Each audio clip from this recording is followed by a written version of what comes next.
Vamos a comenzar con una de las dos presentaciones que corresponden a los temas que vamos a abordar a lo largo del trabajo práctico número 4, correspondiente a bioenergética y cinética enzimática. En esta primera presentación, fundamentalmente nos vamos a abocar a la bioenergética y empezaremos a describir algunos aspectos fundamentales de lo que es la cinética química. En la presentación número 2, que es la que les voy a entregar a continuación de esta, vamos a abordar todo lo que corresponde a cinética enzimática. Las células y organismos, para vivir, crecer y reproducirse, tienen que realizar trabajos. Esos trabajos son los que denominamos trabajos biológicos. Para ello, pueden captar energía de diversas fuentes y canalizarla en la realización de esos trabajos. Esta capacidad que tienen las células de tomar energía y transformarla en otro tipo de energía es lo que se conoce como transducción de energía, la conversión de una forma de energía en otras. Y esa propiedad es una de las propiedades fundamentales de los organismos vivos. Los organismos heterótrofos, como es el caso de los seres humanos, captan la energía química de los combustibles metabólicos y la transducen en trabajos biológicos. ¿Cuáles? Por ejemplo, en la síntesis de moléculas orgánicas complejas a partir de precursores sencillos, la generación de gradientes, el movimiento, la producción de calor y la luz en el caso, por ejemplo, de las luciérnagas. En los organismos autótrofos, los fotosintéticos, son capaces de captar la energía del sol y transducirla en el mismo tipo de trabajos biológicos.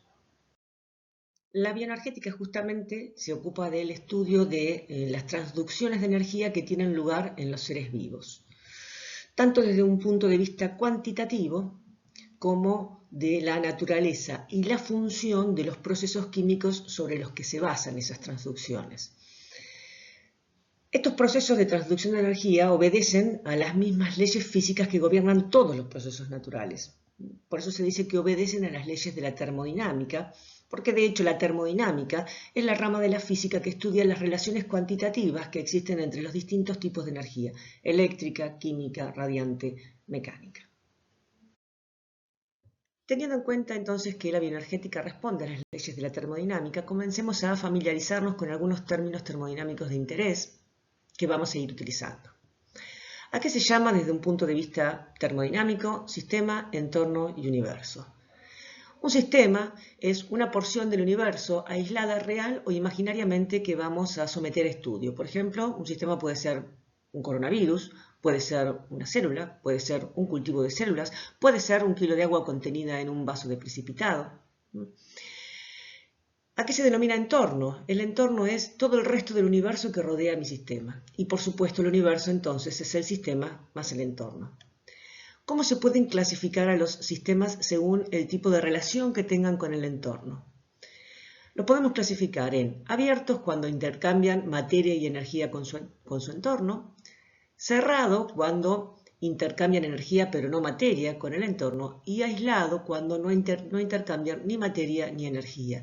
Si uno piensa en una célula, claramente es un sistema abierto, es un sistema que puede intercambiar tanto materia como energía con su entorno. Ahora bien, supongamos que nuestro sistema es este, un kilo de agua pura contenida en un vaso de precipitados. Ese sistema puede estar en distintos estados termodinámicos. Por ejemplo, si lo tenemos a 4 grados centígrados, lo teníamos en la heladera, estaba ocupando un volumen de 1 litro y la presión es la presión atmosférica o de una atmósfera. ¿Qué sucede si ahora lo dejamos a temperatura ambiente, es decir, está a 25 grados? Su estado termodinámico cambió.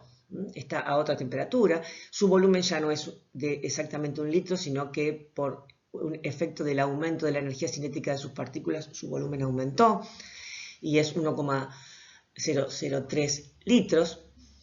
Y si lo utilizamos para tomar mate, lo calentamos y lo llevamos hasta 70 grados centígrados, su estado termodinámico también cambió, ya no está, es el mismo sistema, es nuestro sistema, un kilo de agua pura, pero está en distintos estados termodinámicos.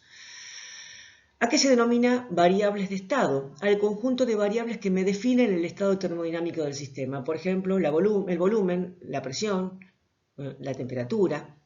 Todas ellas definen el estado termodinámico de mi sistema, el mismo sistema en distintos estados termodinámicos. Veamos ahora a qué llamamos funciones de estado.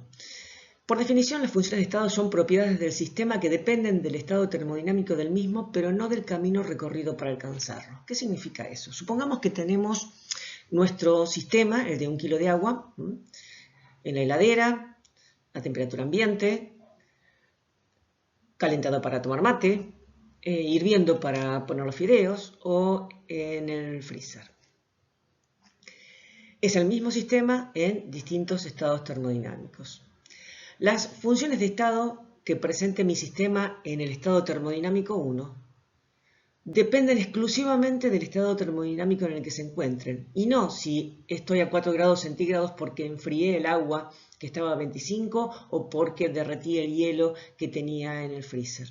Independientemente del camino recorrido, las funciones de estado van a ser las mismas, dependen del estado termodinámico. Lo mismo pasa, por ejemplo, en el estado termodinámico 3.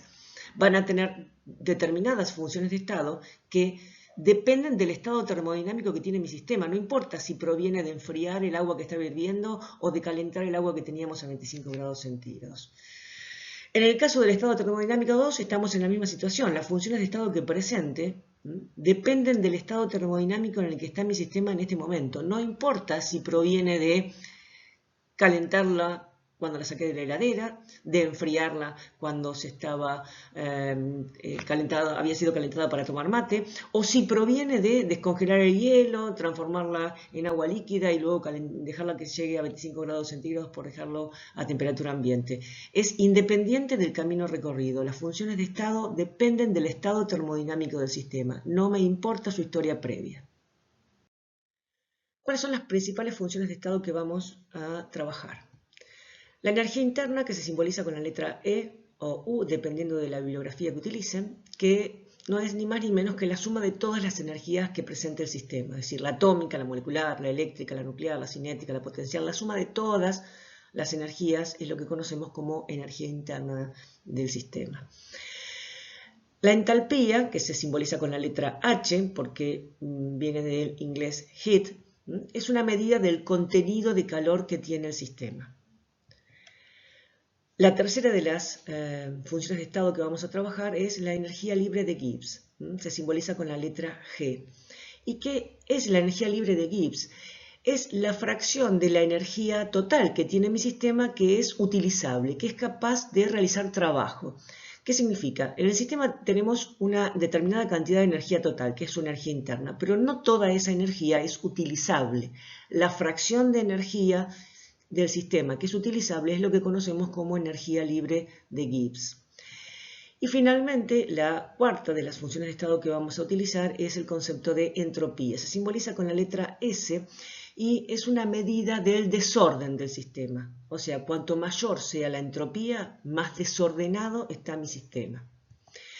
Matemáticamente, y por cuestiones que exceden absolutamente al contexto de nuestra materia, se sabe que la energía libre es igual a la entalpía menos la temperatura absoluta por la entropía. De modo tal que nuestra energía libre, esa fracción de la energía utilizable, será mayor cuanto más grande sea el contenido de calor, o sea, cuanto mayor sea la entalpía y cuanto menor sea la entropía, es decir, cuanto más ordenado esté mi sistema. Retomo el concepto de esta T mayúscula que les dije yo recién que es temperatura absoluta. Es la temperatura expresada en grados Kelvin, que es igual a los grados centígrados más 273. Eso es la equivalente entre grados centígrados y temperatura en grados Kelvin. ¿Por qué se utilizan los grados Kelvin? Porque el 0 Kelvin es el cero absoluto. No existen temperaturas expresadas en grados Kelvin que tengan valores negativos. Ahora bien, ¿en qué unidades se expresan la energía interna, la entalpía y la energía libre de Gibbs? Son energías, todas se expresan en unidades de energía. Puede ser joules, pueden ser calorías, y siempre expresadas por unidad de cantidad de materia, en este caso por mol. En el caso de la entropía se expresa en unidades de energía por unidad de materia y sobre grados Kelvin.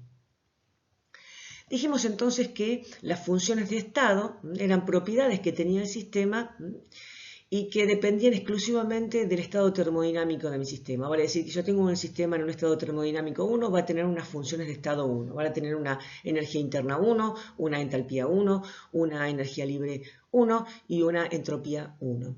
Si el estado termodinámico del sistema cambió y ahora está en un estado termodinámico 2, va a tener otras funciones de estado que lo caractericen. Y si está en un estado termodinámico 3, va a tener funciones de estado también que lo caractericen.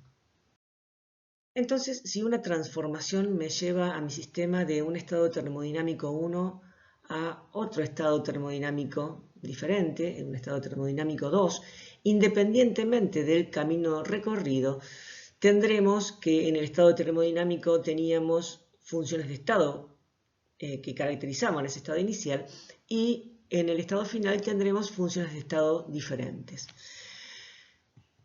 Si pasamos de un sistema en el que la entalpía inicial es menor que la final, para decir que la H2 es mayor que la H1. La variación de entalpía, que es siempre estado final menos inicial, va a ser mayor que 0. Entonces el sistema va a haber absorbido calor porque aumentó su entalpía. Entonces se dice que la transformación es endotérmica, es decir, endo es hacia adentro, quiere decir que absorbió, incorporó calor. Si por el contrario pasamos de un estado que tiene un mayor contenido de calor, una mayor entalpía, a otro que tiene menor contenido de calor, nuestro delta H final menos inicial va a ser menor que 0 porque pasamos de un estado de mayor contenido de calor a otro de menor. O sea, final menos inicial me va a dar un número negativo. Entonces decimos que el sistema perdió calor durante la transformación y esa transformación es exotérmica. Quiere decir que liberó calor. Pasamos de un estado que tenía mayor contenido de calor a otro que tenía menor contenido de calor. Cuando planteamos el delta H es final menos inicial, esto es más pequeño que esto, por lo tanto el delta H va a ser un número negativo y la transformación va a ser exotérmica, va a liberar calor. ¿Qué sucede si analizamos lo mismo que hicimos recién, pero teniendo en cuenta la energía libre de Gibbs? Si pasamos de un estado de menor contenido de energía libre a otro de mayor contenido de energía libre, entonces el G final va a ser mayor que el G inicial, con lo cual nuestro delta G va a ser positivo, es decir que el sistema lo que hizo fue absorber energía, ganar energía, por eso se dice que la transformación es endergónica, incorpora energía. Si por el contrario pasamos de un estado que tiene un mayor contenido de energía a otro que tiene menor contenido de energía, entonces nuestro delta G va a ser un valor negativo.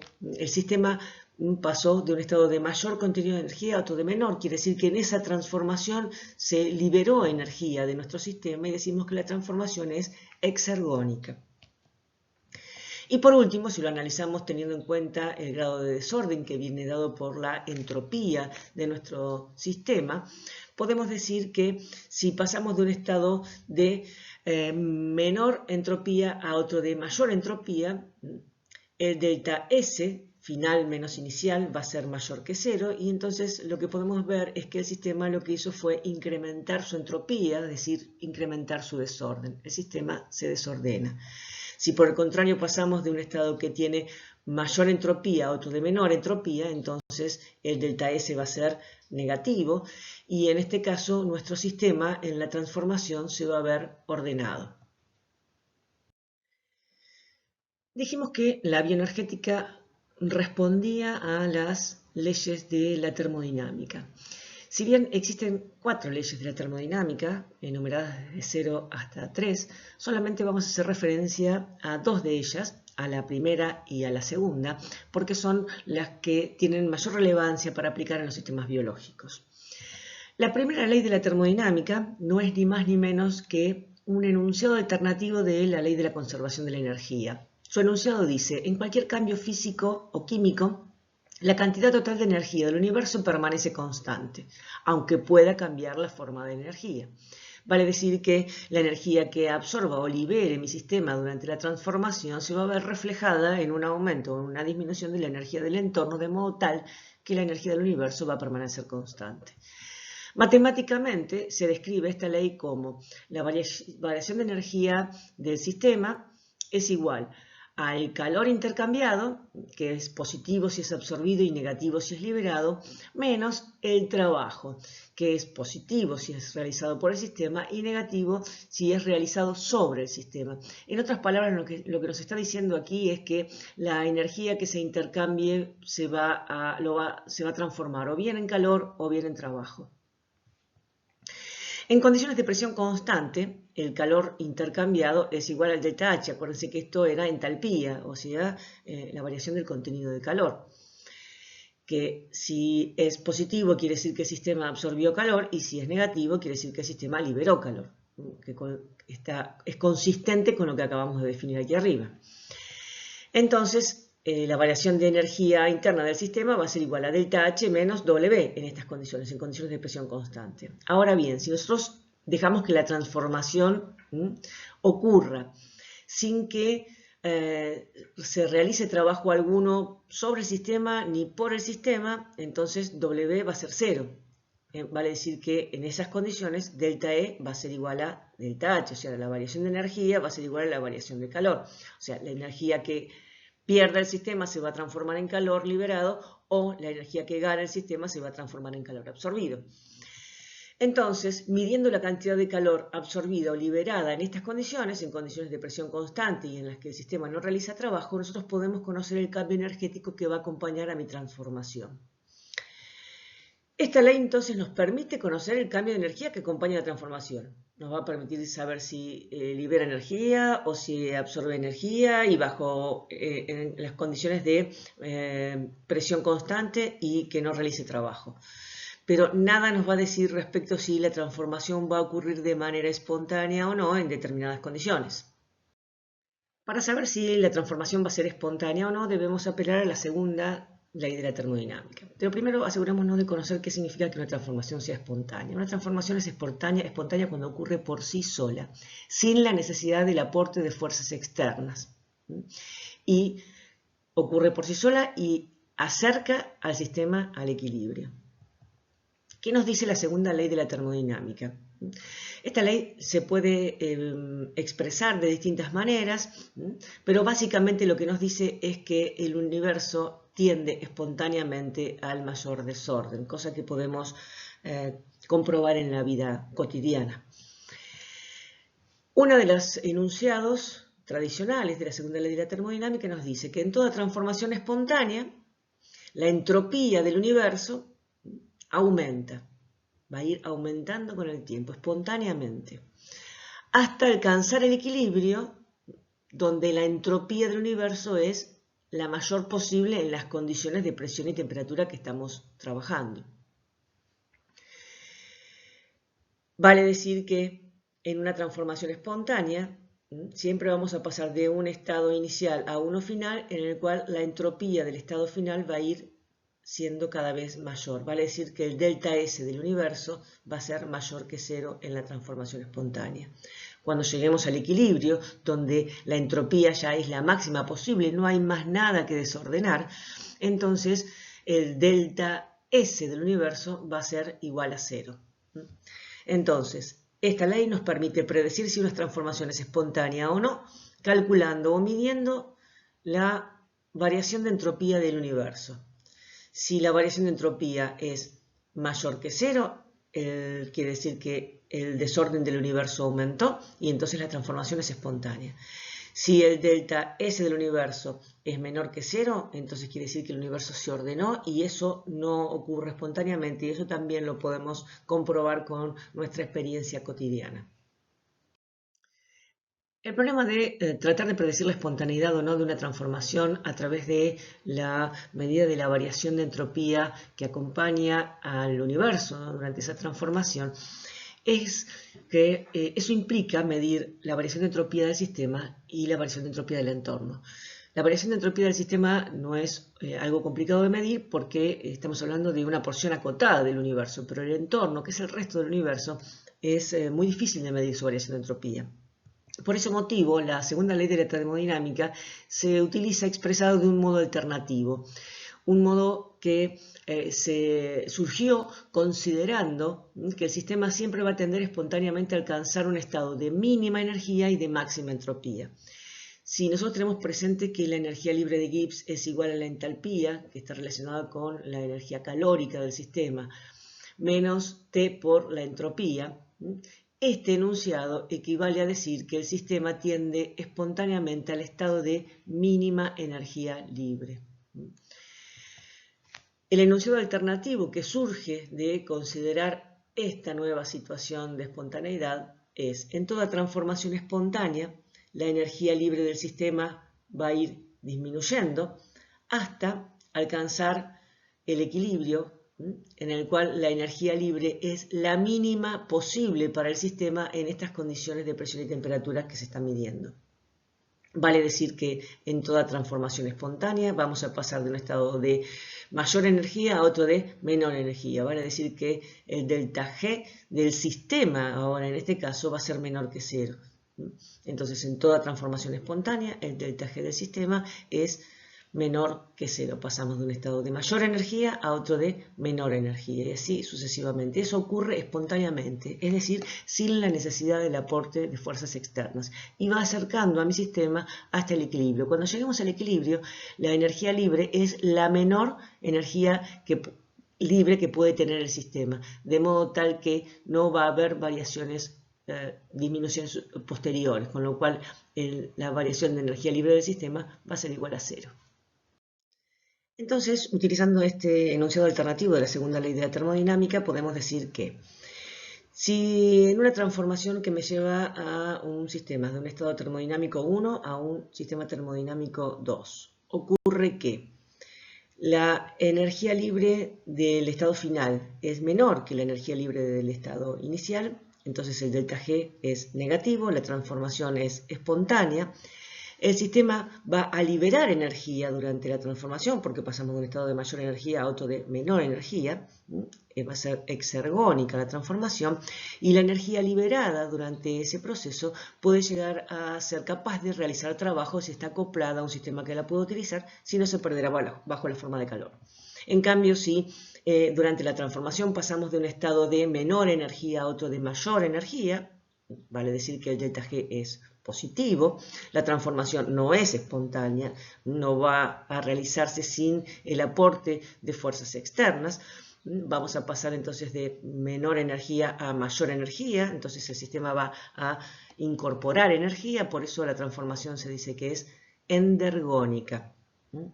Solo va a poder llevarse a cabo esta transformación con el aporte de fuerzas externas. Y por último, si durante la transformación del estado termodinámico 1 al 2 no se producen cambios en la energía libre del sistema, quiere decir que el sistema ha llegado al equilibrio, al estado de mínima energía libre y por lo tanto la variación de energía libre durante esa transformación es igual a cero. ¿Qué sucede cuando tenemos una reacción química? Una reacción química no es ni más ni menos que una transformación a través de la cual una serie de moléculas, a las que denominamos reactivos, por ruptura y reordenamiento de sus átomos, se transforman en productos, de modo tal que pasamos de un estado inicial a un estado final. El delta G que va a acompañar a esta transformación, como cualquier otra transformación, va a venir dado por la diferencia entre la energía libre de los productos menos la energía libre de los reactivos, estado final menos estado inicial. Ahora bien, la energía libre de los productos y de los reactivos a una presión y temperatura dados depende de la concentración que presenten estas moléculas.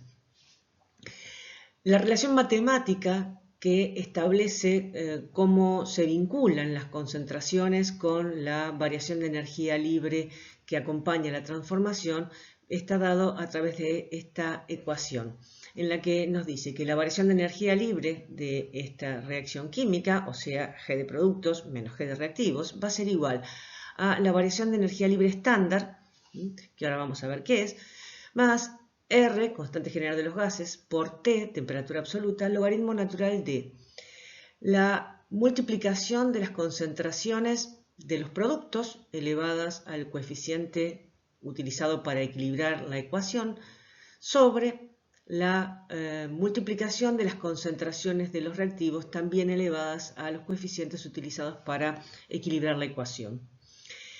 ¿Qué es esta energía libre estándar? Es la variación de energía libre que tiene lugar en lo que se conocen como condiciones estándar que fueron definidas arbitrariamente. ¿Cuáles son esas condiciones estándar?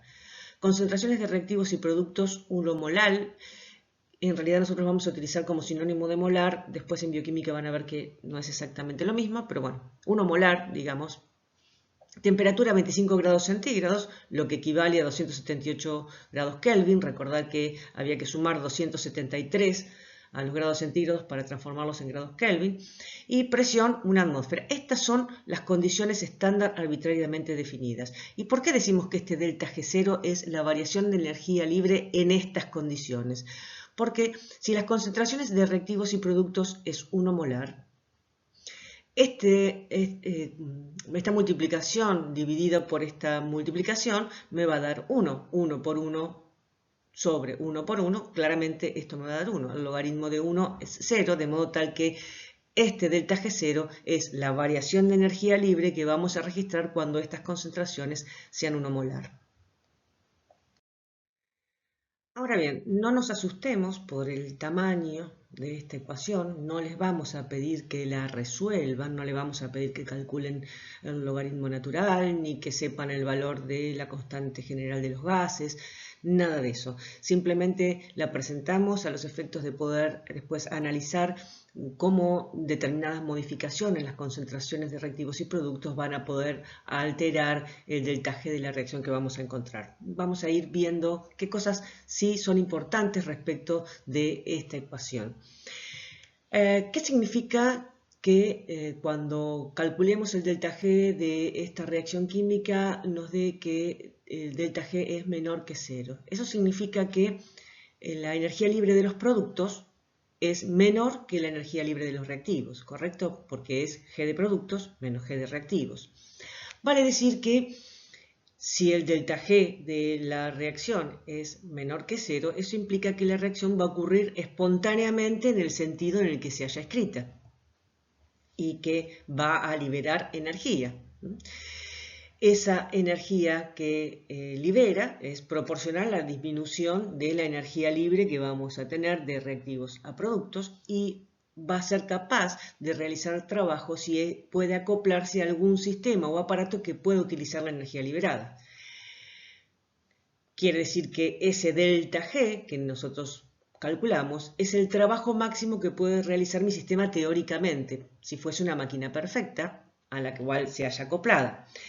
Entonces, todo aquello que se pueda utilizar, se va a utilizar. Y lo que no se pueda utilizar, se va a perder bajo la forma de calor.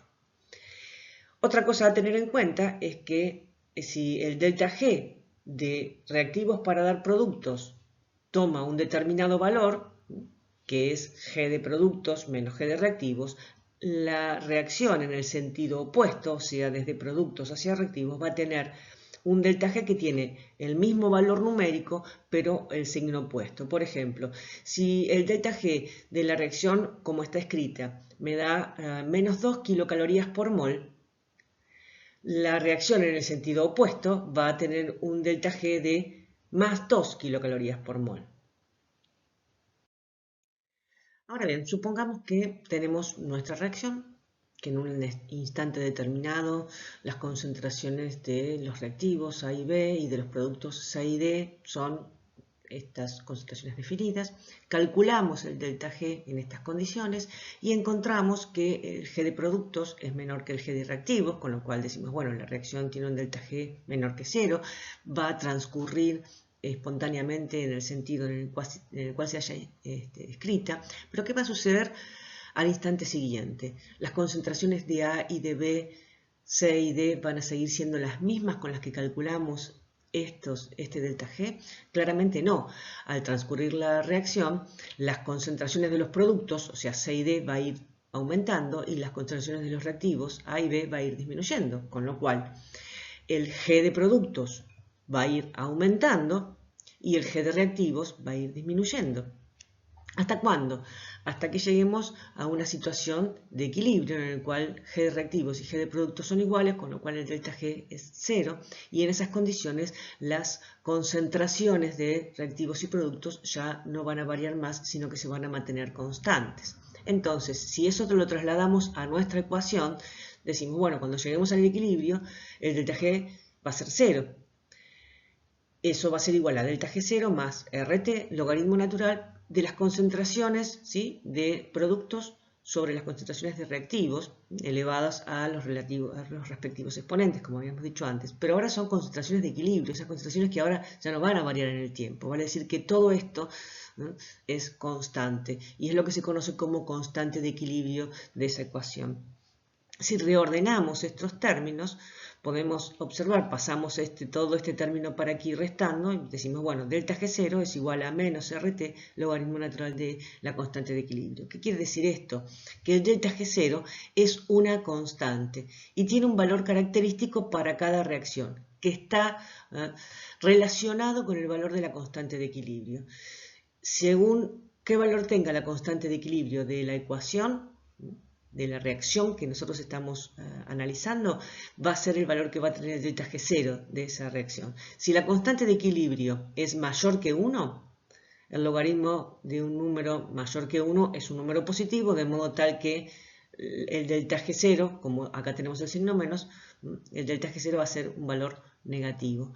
Si la constante de equilibrio es menor que 1, por ejemplo 0,1, el logaritmo natural de un número menor que 1 da un valor negativo, con lo cual menos por menos es más y el delta G0 va a tener un valor positivo. Si la constante de equilibrio vale 1, el logaritmo de 1 es 0 y entonces nuestro delta G0 va a valer 0. Ahora bien, nosotros venimos utilizando una variación de energía libre estándar, un delta G0, que dijimos que era el delta G, que tiene lugar en condiciones estándar arbitrariamente definidas, concentraciones de reactivos y productos 1 molar. Por lo tanto, la concentración de protones también sería 1 molar y por lo tanto el pH de estas condiciones estándar sería 0. Temperatura 25 grados centígrados, asociada a 298 grados Kelvin y presión en la atmósfera. ¿Cuál es el problema? Que en realidad la mayoría de las reacciones bioquímicas, esas reacciones que tienen lugar en los seres vivos, tienen lugar en soluciones acuosas diluidas con un pH cercano a 7, vale decir que la concentración de protones es 10 a la menos 7. Y como son soluciones muy diluidas, la concentración de agua es 55,5 molar, o sea, nunca es 1 molar tampoco. Por ese motivo, por una conveniencia en los cálculos, los bioquímicos definen un estado estándar ligeramente diferente del que habían definido los químicos. Sostienen concentraciones de reactivos y productos 1 molar, temperatura 25 grados centígrados y presión en la atmósfera, pero dicen la concentración de protones es 10 a la menos 7 molar y la concentración de agua es 55,5 molar. Las constantes físicas que se calculan basadas en ese estado estándar bioquímico se describen con una prima para distinguirlas de las condiciones estándar utilizadas por los químicos y físicos. Así vamos a hablar de, cuando hablemos de delta G0', estamos hablando de la variación de energía libre en condiciones estándar bioquímicas. Y cuando planteamos la constante de equilibrio prima, nos estamos refiriendo a plantear una constante de equilibrio en el cual la concentración de protones es 10 a la menos 7 molar y la concentración de agua es constante, 55,5 molar. De modo tal que cuando hablamos de delta G0', decimos que es igual a menos RT, logaritmo natural de la constante de equilibrio prima, o sea, en condiciones bioquímicas. Siempre que veamos esta prima, estamos hablando de condiciones bioquímicas. Entonces, este delta G0' nos dice en qué dirección y hasta qué punto va a transcurrir la reacción para alcanzar el equilibrio cuando la concentración de cada componente es 1 molar, el pH 7, o sea la concentración de protones 10 a la menos 7 molar, la temperatura 25 grados centígrados y la presión 1 atmósfera. Cosas a tener presente y no confundir.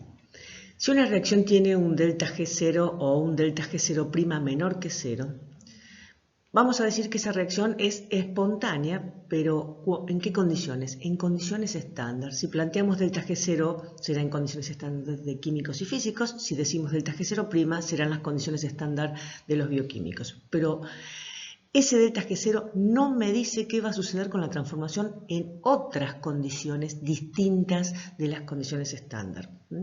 Para saber qué va a suceder con una transformación en condiciones diferentes de las estándar, tenemos que fijarnos en el delta G. Entonces, no confundir delta G0 con delta G. Delta G0 me dice qué va a suceder con una transformación en condiciones estándar. Si tengo un delta G0 menor que 0, digo, esa transformación va a ser espontánea en condiciones estándar. No va a ser espontánea en cualquier condición. Para saber si en las condiciones en las que estoy trabajando es espontánea o no la transformación, hay que mirar el delta G. Ese delta G me va a decir cuál es la variación de energía real. Va a depender de las concentraciones y de la temperatura que tengamos en las condiciones en las que estamos trabajando y que no necesariamente son condiciones estándar. De hecho, la célula no está en condiciones estándar. Si tomamos los seres humanos, no estamos a 25 grados centígrados y no es cierto que las concentraciones de los reactivos y de los productos de todas las reacciones que ocurren dentro de las células estén a concentraciones 1 molar, están a concentraciones infinitamente más pequeñas. Entonces, el delta G de cualquier reacción que transcurre espontáneamente hacia el equilibrio siempre es negativo. Es decir, ¿en qué me tengo que fijar para saber si mi transformación va a ser espontánea en las condiciones en las que estoy trabajando? En el delta G. Si es negativo, entonces la transformación es espontánea. A medida que vamos hacia el equilibrio, se hace, como vimos, cada vez menos negativo este delta G hasta que alcanza un valor de 0 cuando llegamos al equilibrio. Analicemos lo que acabamos de decir a través de un ejemplo. Supongamos que tenemos una transformación de A para dar B. Me dan como dato que la energía libre estándar de A es de 4 kilocalorías por mol y la energía libre estándar de B es de 5 kilocalorías por mol. A través de estos datos yo puedo calcular el delta G0 de la transformación de A para dar B, haciendo G0 de B menos G0 de A igual a 5 kilocalorías por mol menos 4 kilocalorías por mol, vale decir que el delta G0 de A para dar B es de 1 kilocaloría por mol. ¿Qué puedo inferir a través de este resultado? Puedo asegurar que la transformación de A para dar B no es espontánea en condiciones estándar. Quiere decir que si parto de una concentración 1 molar de A y 1 molar de B, estamos a 25 grados centígrados y una atmósfera de presión, la transformación no va a ocurrir espontáneamente como está escrita.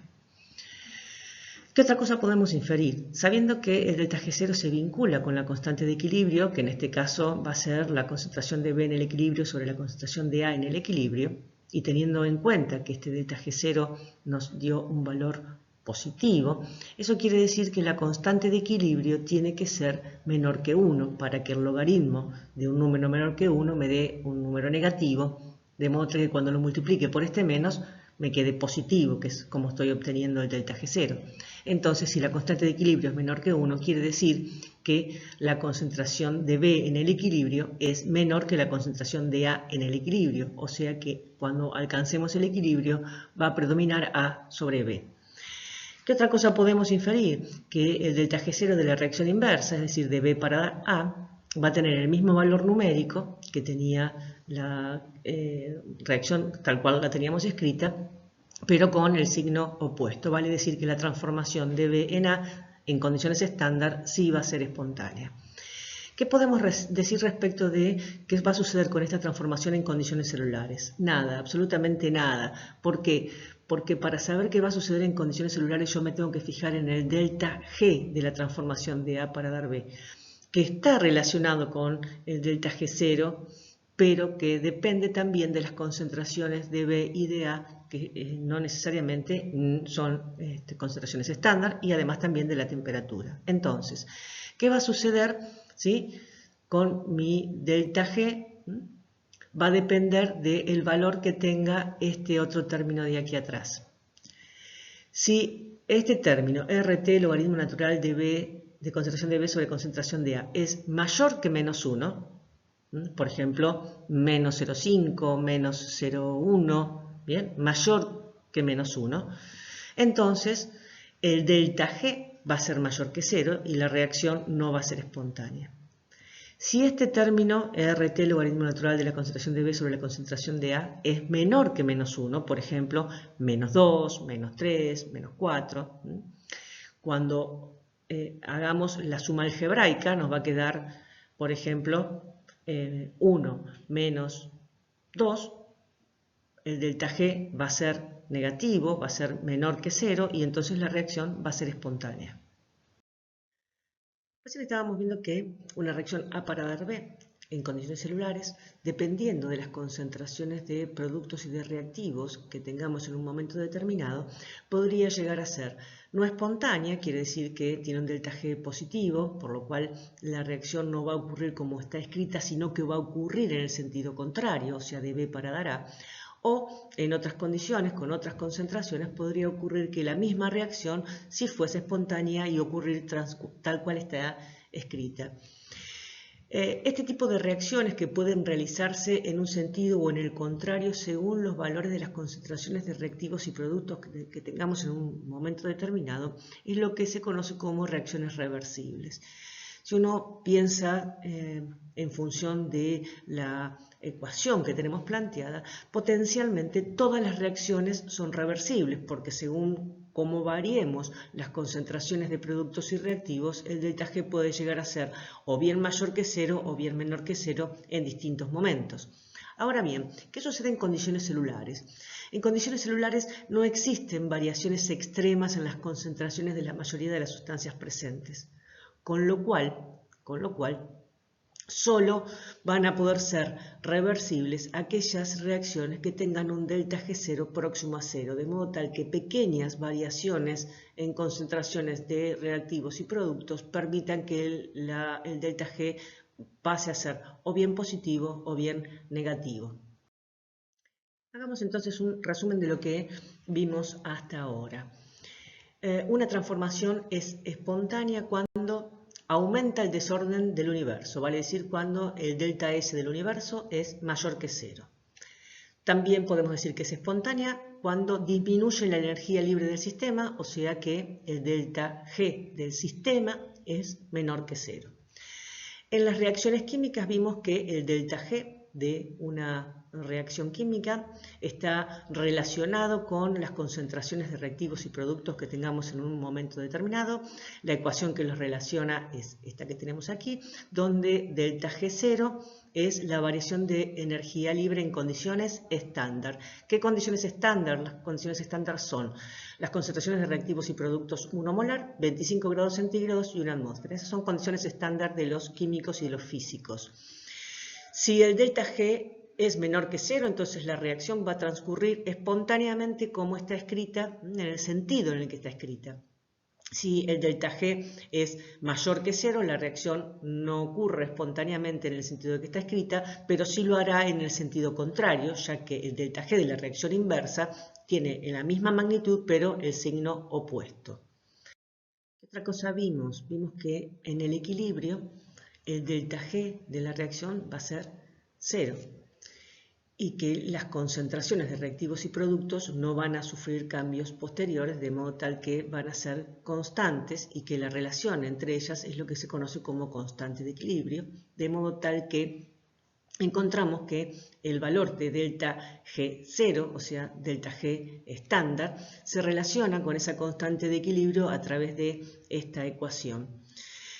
También mencionamos que podríamos encontrar delta G0', que era la variación de energía libre en condiciones estándar bioquímicas, que son condiciones estándar ligeramente modificadas respecto de la de los químicos, a los cuales se agrega que la concentración de protones es 10 a la menos 7 molar, o sea pH 7, y que la concentración de agua era 55,5 molar.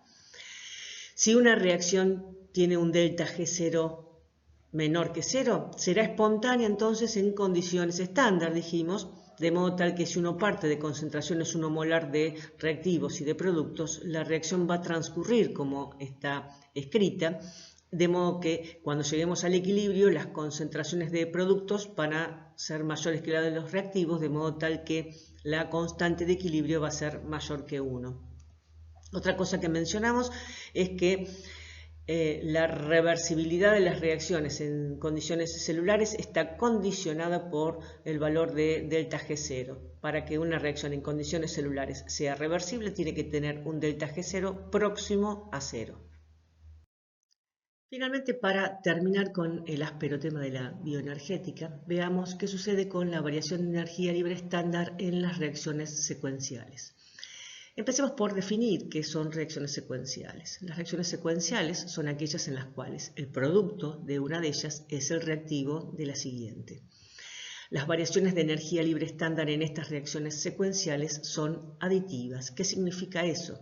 Si la reacción A para dar B tiene un delta G0' de 5 kilocalorías por mol y la reacción secuencial a esta, B para dar C, tiene un delta G0' de menos 7 kilocalorías por mol, la reacción global, que resulta de la suma de ambas reacciones, A para dar C, va a tener un delta G0', que es la suma algebraica de los delta G que presentaban cada una de ellas. Vale decir que en este caso es 5 más menos 7 menos 2 kilocalorías por mol. ¿Qué resultado nos da esto?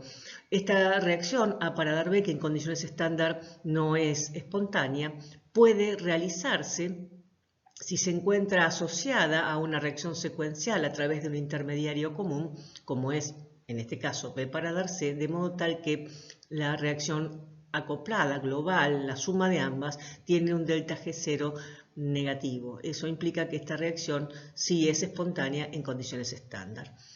Este principio de la bioenergética, en el cual nos dice que las variaciones de energía libre estándar de las reacciones acopladas es aditivo, es el que nos permite explicar por qué una reacción termodinámicamente desfavorable, o sea, endergónica, como sería este caso, puede ser impulsada en la dirección directa, o sea, como está escrita, cuando se encuentra acoplada a una reacción exergónica, como sería esta, a través de un intermediario común. Apliquemos el concepto recién adquirido para analizar un ejemplo como es la síntesis de glucosa 6-fosfato, una reacción que tiene lugar en el citosol de las células y que pertenece a un proceso metabólico denominado glucólisis que vamos a ver a la brevedad.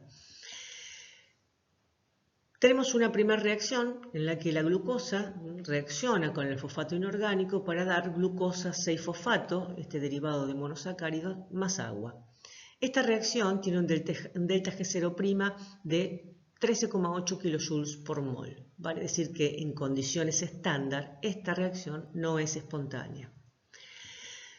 Si consideramos esta segunda reacción en la que el ATP se combina con el agua y se produce una hidrólisis de uno de sus enlaces fosfoanhídrido para dar ADP más fosfato inorgánico, esta reacción de hidrólisis de los enlaces fosfato de alta energía del ATP es muy exergónica y en condiciones estándar libera 30,5 kilojoules por mol. Tiene un delta G negativo, es muy exergónica.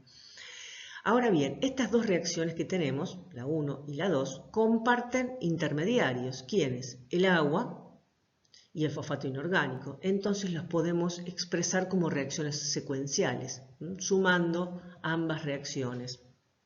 De modo tal que cuando expresemos la ecuación global en la que simplificamos los intermediarios comunes, nos queda que glucosa más ATP da glucosa 6-fosfato más ADP.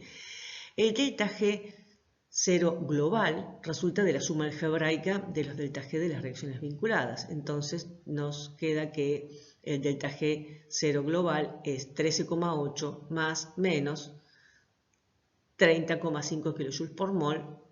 Resolviendo nos queda que es menos 16,7 kilojoules por mol. Eso significa que la reacción global es espontánea en condiciones estándar tal cual está escrita.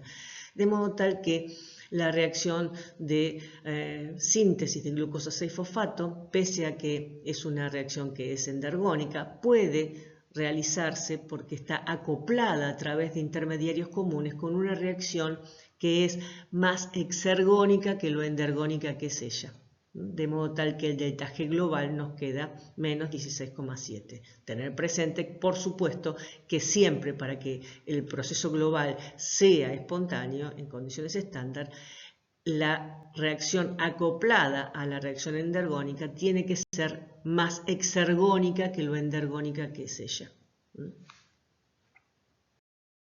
Hemos visto que la termodinámica nos permite conocer el sentido en que se va a realizar una transformación, es decir, en qué dirección va a ser espontánea, y también predecir la posición de equilibrio, es decir, las concentraciones de productos y reactivos cuando alcancemos esa posición de equilibrio.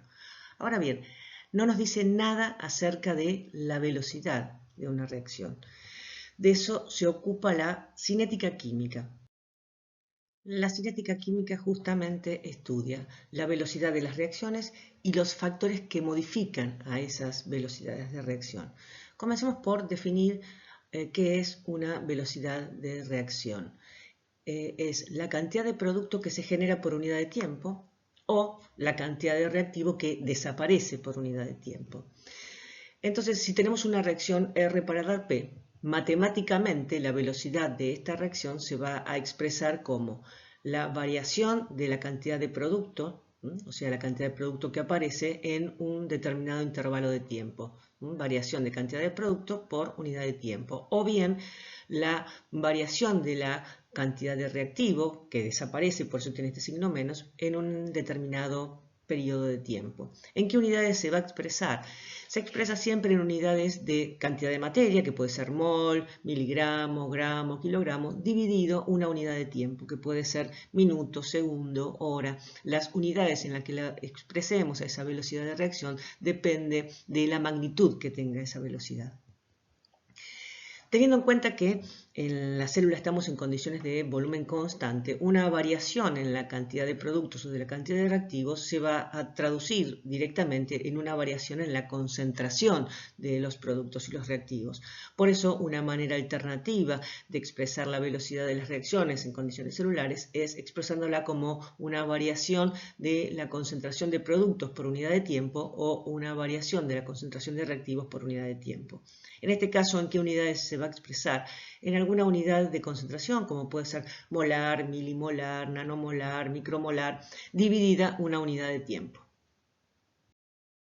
Supongamos que tenemos una reacción A más X para dar B, que tiene un delta G muy negativo, como podría ser el caso de la reacción entre dos moléculas de hidrógeno y una molécula de oxígeno para generar dos moléculas de agua, que tiene un delta G0 de menos 237,2 kilojoules por mol.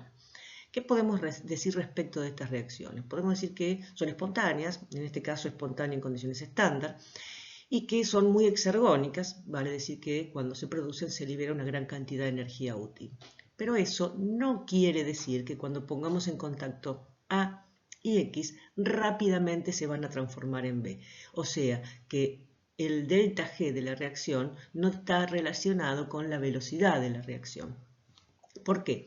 Para que una reacción química se produzca, se necesita que las moléculas de reactivo colisionen entre sí y que como resultado de esa colisión se rompan enlaces presentes entre los átomos de los reactivos y se formen nuevos enlaces que darán por resultado la generación de productos. En el caso de la generación de agua, como resultado de la colisión, es necesario que se rompan los enlaces entre los átomos de hidrógeno presentes en la molécula de hidrógeno y que se rompan los enlaces entre los átomos de oxígeno presentes en las moléculas de oxígeno y a su vez que se formen los nuevos enlaces entre el oxígeno y los hidrógenos para generar a la molécula de agua. Vale decir que para que esto ocurra, para que se rompan estos enlaces y se formen los nuevos enlaces, es necesario que las moléculas de reactivo colisionen con cierta energía. Se dice que es necesario que las colisiones sean efectivas, es decir, que permitan que se rompan enlaces existentes y que se formen nuevos enlaces para generar productos. Por eso se dice que para que una reacción química tenga lugar, las moléculas de los reactivos deben alcanzar un estado activado, definiendo el estado activado como un estado en el cual la probabilidad de que se rompan o formen nuevos enlaces es muy alta. Vale decir que una vez que las moléculas de reactivo alcanzan el estado activado, rápidamente por colisión se transformarán en producto. Supongamos que tenemos la reacción R para dar P. Traslademos lo que acabamos de decir a un gráfico en el cual indiquemos en el eje de las Y la energía libre y en el eje de las X el progreso de la reacción, es decir, desde reactivos hacia productos. En ese gráfico podemos ubicar el G de los reactivos, el G de los productos y claramente esto estaría indicando el delta G de la reacción, donde podemos observar que es una reacción que es cuesta abajo, vale decir que pasamos de un estado de mayor energía a otro de menor energía, la reacción es espontánea, tiene un delta G negativo y es exergónica. Ahora bien, esta reacción, la transformación de reactivos en productos, no se va a producir hasta que los reactivos alcancen una energía suficiente como para que las colisiones sean efectivas, vale decir, hasta que alcancen el estado activado, ese estado en el cual la probabilidad de que se rompan enlaces presentes entre los átomos de los reactivos y se formen nuevos enlaces para generar los productos es muy alta. Una vez alcanzado ese estado activado, rápidamente los reactivos se transforman en productos. La energía necesaria para llevar un mol de reactivos hasta el estado activado es lo que se conoce como energía de activación. El estado activado siempre se indica con un supraíndice numeral que acompaña a las moléculas de reactivos. Vale decir entonces que la velocidad de una reacción dependerá del tiempo que tarden las moléculas de reactivo en alcanzar el estado activado. Y obviamente el tiempo que tarden en alcanzar el estado activado será mayor cuanto mayor sea la energía de activación, es decir, la energía necesaria para llevar un mol de reactivos hasta el estado activado. Y por lo tanto, la velocidad, cuanto mayor sea la energía de activación, la velocidad de la reacción va a ser menor. Por eso se dice que en iguales condiciones de presión, temperatura y concentración, la velocidad de una reacción depende de la energía de activación. Otra cosa a tener en cuenta en este gráfico es que nosotros podemos identificar el delta G de la reacción S para dar P, pero también podríamos identificar el delta G de la reacción P para dar S, que es el mismo, pero con signo cambiado. Del mismo modo que podemos identificar la energía de activación de la reacción S para dar P, también podemos identificar la energía de activación de la reacción P para dar S, que sería el delta G más la energía de activación de la reacción en sentido directo. Utilicemos los conceptos teóricos que recién estuvimos discutiendo para la resolución de situaciones problemáticas del estilo de las que van a tener ustedes presentadas en el trabajo práctico número 4. La primera de las situaciones problemáticas nos dice, dadas las siguientes reacciones, nos presentan dos reacciones, X para dar Z y una reacción 2, R para dar P. Nos dicen que la reacción X para dar Z tiene un delta G de menos 8 kilocalorías por mol y una energía de activación de 10 kilocalorías por mol. Y la reacción 2, R para dar P, tiene un delta G de menos 4 kilocalorías por mol y una energía de activación de 6 kilocalorías por mol. ¿Qué me preguntan? Me preguntan, ¿son espontáneas? Y que justifique. Para saber si una reacción es espontánea o no, nosotros nos tenemos que fijar en el delta G de la reacción. Como el delta G de ambas reacciones es negativo, decimos que ambas reacciones son espontáneas. ¿Por qué? Porque tienen un delta G menor que 0, vale decir que pasamos de un estado de mayor energía a otro de menor energía y eso es espontáneo. Luego me preguntan cuál de ellas es más rápida y que justifique también. Para saber cuál de las dos reacciones es más rápida, tengo que fijarme en la energía de activación. Nosotros dijimos que cuanto mayor es la energía de activación, más lenta es la reacción. De modo tal que, si observamos las energías de activación, decimos la reacción 2 es más rápida que la reacción 1 porque tiene menor energía de activación. Y finalmente nos piden que para cada caso, para la reacción 1 y la reacción 2, calculemos el delta G y la energía de activación de la reacción inversa. Tomemos la reacción 1, X para dar Z. La reacción inversa sería Z para dar X, ¿verdad?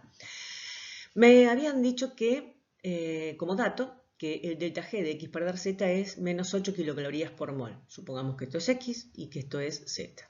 Esto sería menos 8 kilocalorías por mol. Vale decir que el delta G de la reacción inversa tiene el mismo valor numérico pero el signo opuesto. Entonces el delta G de Z para dar X es de 8 kilocalorías por mol. La energía de activación de la reacción inversa. Me dijeron que la energía de activación de X para dar Z es de 10 kilocalorías, o sea que esto vale 10. Y me preguntan cuánto es el valor de la energía de activación de la reacción inversa, es decir, de productos hacia reactivos. En este caso, este delta G dijimos que era de 8, más los 10 de la energía de activación. La energía de activación de la reacción inversa es de 18 kilocalorías por mol. ¿Qué sucede con la reacción 2? Me habían dicho que el delta G de la reacción R para dar P, si esto es R y esto es P, R para dar P, es menos 4 kilocalorías por mol. Vale decir que esto es menos 4. Entonces el delta G de la reacción inversa es más 4 kilocalorías por mol. ¿Qué sucede con la energía de activación de la reacción inversa? Me dijeron que la energía de activación en el sentido directo, o sea de R para dar P, es de 6 kilocalorías por mol. Pero para sacar la energía de activación de la reacción inversa en el sentido contrario, tengo que sumar a esta energía de activación el valor del delta G de la reacción, con lo cual la energía de activación es 6 más 4, 10 kilocalorías por mol. En esta segunda situación problemática nos dicen, dada la reacción A para dar B, sabiendo que la energía libre de A es de 2 kilocalorías por mol, la energía libre de B es de 1 kilocaloría por mol y el estado activado es de 3 kilocalorías por mol, nos piden A. Realiza un gráfico de energía libre versus coordenada de reacción o progreso de reacción. Y B. Señale en el gráfico y calcule el delta G y la energía de activación de la reacción A para dar B y de B para dar A, es decir, de la reacción inversa. Vamos con el ítem A. Un gráfico en el que ubiquemos energía libre versus coordenada de reacción o progreso de reacción. Ponemos las unidades correspondientes porque las energías libres están expresadas en kilocalorías por mol y en este gráfico ubicamos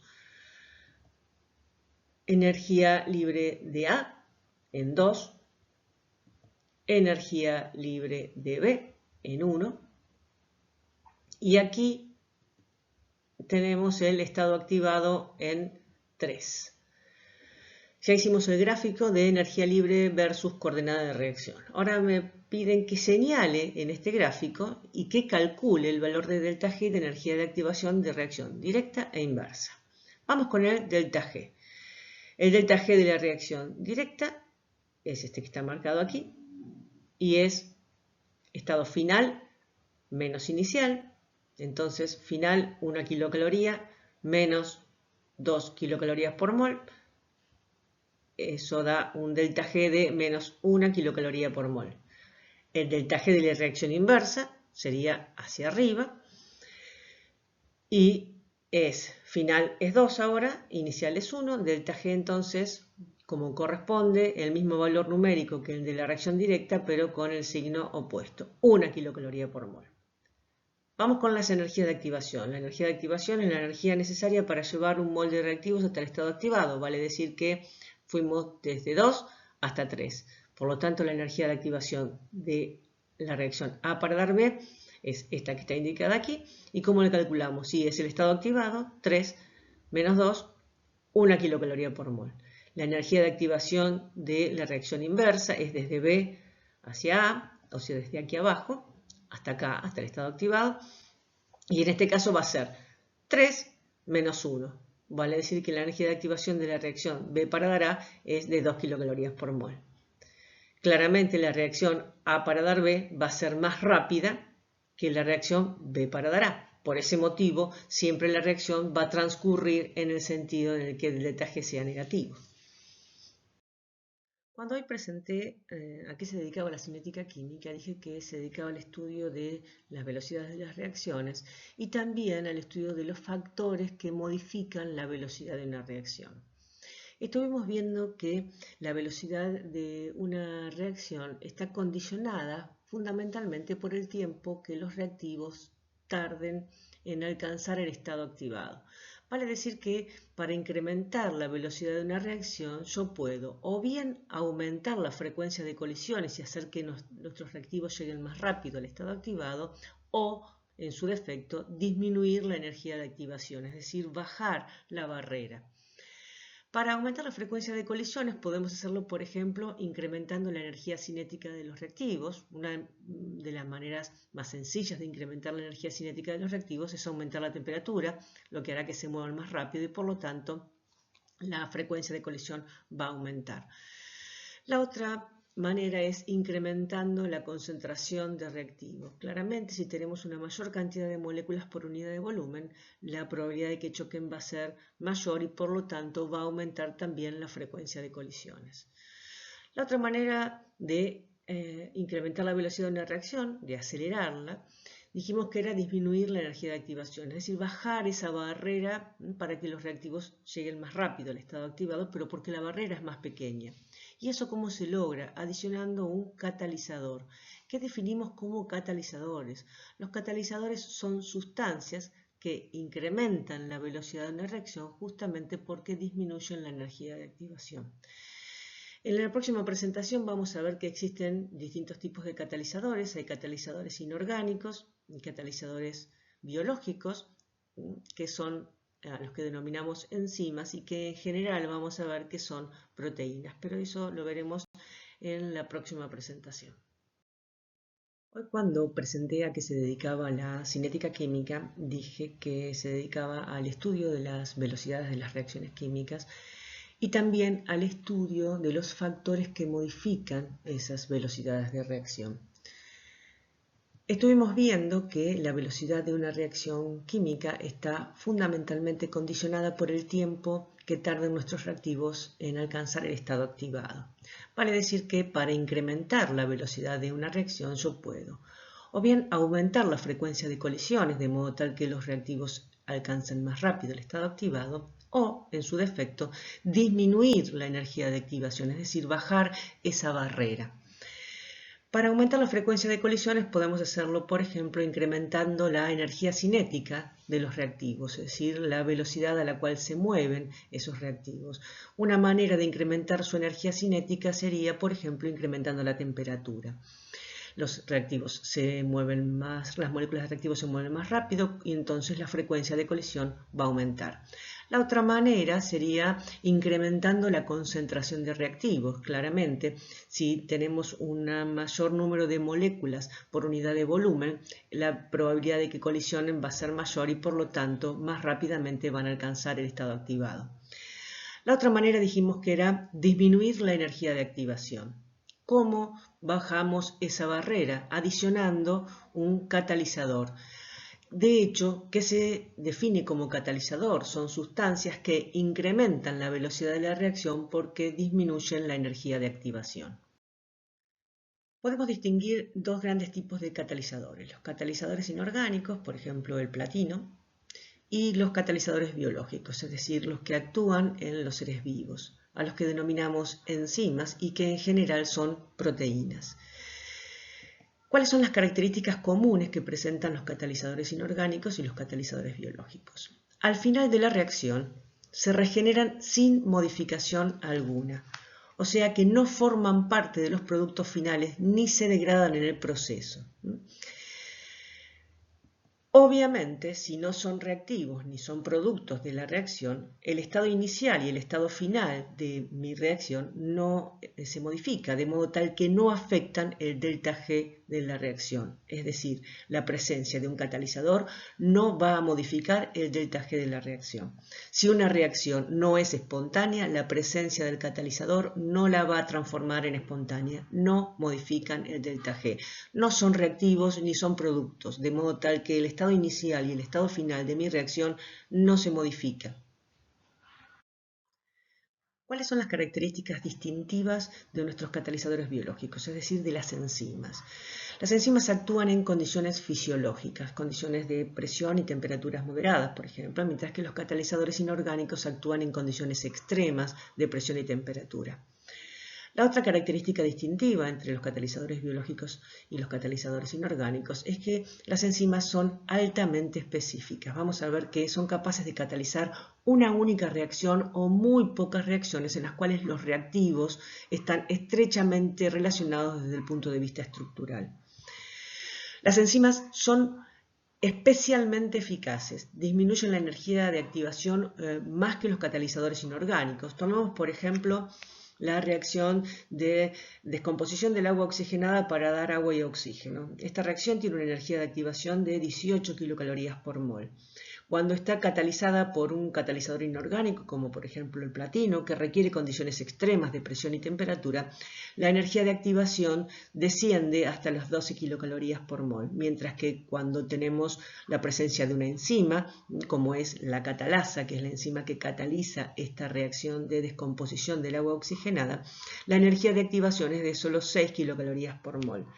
Así, si se hacen los cálculos pertinentes utilizando ecuaciones que obviamente exceden a este curso, el platino acelera la reacción unas 20.000 veces, mientras que la catalasa la acelera 370.000 veces. Claramente son especialmente eficaces. En las células, todas y cada una de las reacciones que ocurren están catalizadas enzimáticamente. Eso permite que estas reacciones tengan lugar en tiempos compatibles con nuestra vida, con nuestra finitud. Tomemos, por ejemplo, la reacción de combustión de la glucosa, la principal fuente de energía de las células, en la cual la glucosa se oxida en presencia de oxígeno para generar dióxido de carbono y agua. Esta reacción de combustión de la glucosa es una reacción muy exergónica, en la que se libera una enorme cantidad de energía, pero que tiene una energía de activación muy alta, de modo tal que en condiciones no catalizadas podemos tener glucosa en presencia de oxígeno sin que la reacción transcurra de manera apreciable.